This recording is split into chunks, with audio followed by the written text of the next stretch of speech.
Hey kids, here I am with a follow-up to one of my, most popular videos where I recommended some mechs that I think are really good and are cheap, that cost under 1,000 battle value.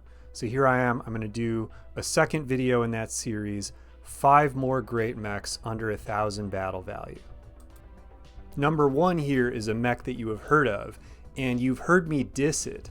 So I wanted to go on the record about the Charger, the original Charger, the CGR-1A1. I think it's not a good mech for the tonnage, but it is a really good mech for the battle value. And so if you're playing a battle value balance game, I recommend it. It's a really great deal for under 1,000. It doesn't exactly hit like a ton of bricks like a lot of other 80-ton mechs do, but it moves decently fast, so it can get into physical attack range. Those kicks are really, damaging. The charges, so to speak, are powerful. The small lasers do a good job of backing up those physical attacks. You can do some crit seeking with those small lasers if you need to, after you've opened up some big holes. And even though the mech's armor is insufficient for an 80-ton mech compared with other 80-tonners, it's still solid enough that you can use this mech as a nice big block of armor, run it up next to enemies. They're not going to want to ignore it because of its physical attacks, so it's going to soak up a lot of damage.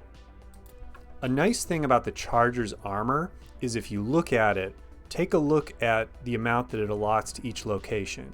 Nice round numbers. You see 25 on the center torso, 20 on the side torsos, 15 on the arms, 20 on the legs.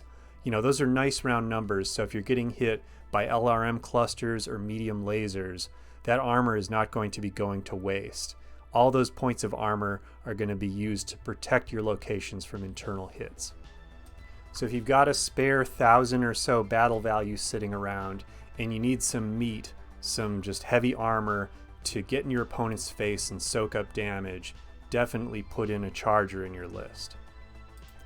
Recommendation number 2 is the Snake. Just the original 3055 version of this design. Now, the fluff about this mech is nonsensical. It says that what this mech is designed for is hunting elementals, right? Like hunting battle armor. It is not good for that. Don't use it for that role at all. What the mech is good for is as a crit-seeking support mech. So you bring in the Snake for one of 2 roles. Number 1 is against vehicles. You get it into the side arc of a vehicle and you shotgun blast the vehicle with LB-10X autocannon cluster shots and those Streak SRMs. So you hit it with a lot of different damage clusters and you're going to do mobility crits to that tank or that VTOL and stop its movement, right? You're gonna get it frozen in place. So that's a really good role for this mech. The second role is you use it as crit-seeking support for a heavier mech. So when the heavier mech has punched through enemy armor, then you bring the Snake into line of sight of the thing that you're attacking, and again you fire those SRMs and LB-10X shotgun blasts at that target to try to inflict critical hits. It's really good at this. The mech just hits with a whole big number of different clusters, and it's got enough speed and jump capability to stay out of enemy line of sight until the time comes for it to get into the fight. A mech that I've recommended before that this one is very similar to is the LB-10X Hollander, right? Another really cheap mech that mounts an LB-10X.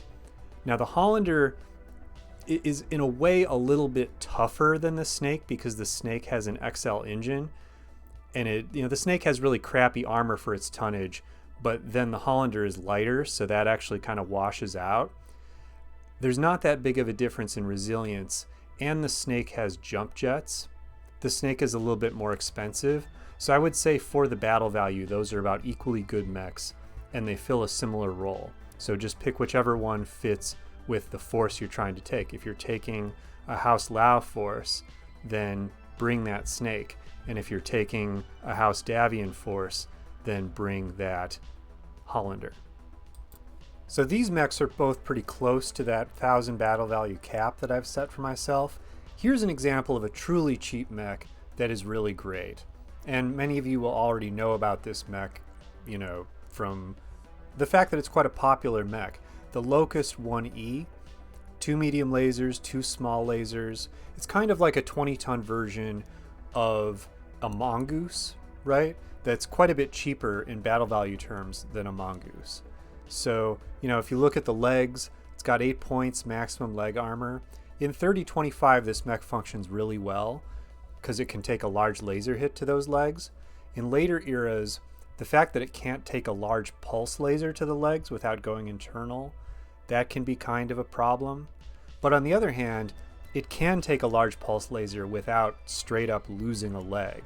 So you still have a better than 50-50 chance of retaining your mobility if you take one large pulse laser hit to one of your legs. So that's pretty good. Only thing I would criticize about this mech is the light armor on the arms. You know, a 5-point hit will get through to internal, and an 8-point hit will just wipe the arm off. And that's where all of its weapons are located. So that is a bit of a problem with the mech. But, you know, it's a relatively small problem compared with the mech's strengths. And again, this is a really cheap option. So it's a mech that I definitely encourage you to consider. Now, getting up there again into the 900s in terms of BV, here's a mech that is a very nice light mech, and I mean very nice. This is just one of the best light mechs in the game. The Venom 9KC, okay? Now, the original Venom had some problems. Not enough armor, not enough heat sinks. This mech just fixes those problems completely. Double heat sinks, you can take all the heat that you're going to really be able to build up. And plenty of armor, 15 points or more, you know, 16 points on the legs, so it could take a Gauss rifle hit in those legs. It'll take a 10-point hit in any location from the front. So this is, for a 35-ton mech, it's solid. And it's got that 8-12-8 jump movement profile. Excellent. If you look at the weapons, you're hitting with 3 medium pulse lasers, total of 18 points of damage. It's real nice. You know, you got solid punch. You can jump into the rear of an enemy, fire off those mediums, punch if they've taken internal hits on the rear torsos. If they haven't, you can kick. And you just do a significant amount of damage with this mech, and it's so fast that it's going to be hard to hit.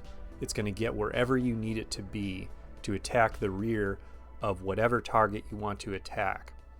I would say I lump this mech up there with the Wraith in terms of the best fast jumpers in the game. If you don't have the points for a Wraith, take this Venom. In a lot of ways, it almost performs equally good compared with the Wraith, and it's just a winner.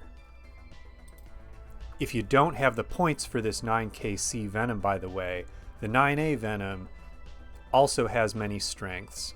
It has sufficient armor to take a lot of hits, and you know, it doesn't have the double heat sinks, but it's a solid mech. So there's that other up armored Venom, the 9A, is another one that you might consider if you want to spend even less battle value on a Venom. And finally, here's another one for my clan buddies. I thought about, what would be a nice clan mech to recommend at under 1,000? And here's a thing about the clan mechs that are good at under 1,000 battle value. Clan mechs, generally the battle value is super high, but if you find a clan mech that has extremely close range attack capabilities, that kind of a clan mech can be much lower in cost in terms of battle value. So if you look at this Phantom E, the bulk of its damage comes from micro pulse lasers, which function like the inner sphere small pulse lasers. It's got just a whole bunch of them, you know, 8 lasers sitting in those arms. And putting those all together, you can do a significant amount of damage. It's also got an ATM missile system, which just, you know, it's not that much extra damage, but with those 3-point missiles, those 3-point short-range versions of the ATMs, combine that with the lasers, you're doing a lot of damage with this mech. And with the speed that it has, it's just not that much of a disadvantage how short ranged those lasers are, because if you want to, you can be right up next to your enemy. So this kind of small laser spam clan mech is basically, I think, how you get a good playable clan mech for under 1,000 battle value. You know, I previously recommended the Dasher H, which is an excellent one. The Phantom E is another nice choice if you've got a little bit more battle value than that. And the nice thing about the Phantom E is that it does have some armor. It can take some damage. That's a really good advantage that it has over that Dasher. Alright friends, that's 5 mechs, so I'm done for today. I hope these mechs serve you well. I think they will. They're just nice ones to round out a force if you've got about 1,000 extra battle value sitting around. So take them and watch them perform. I know that they will.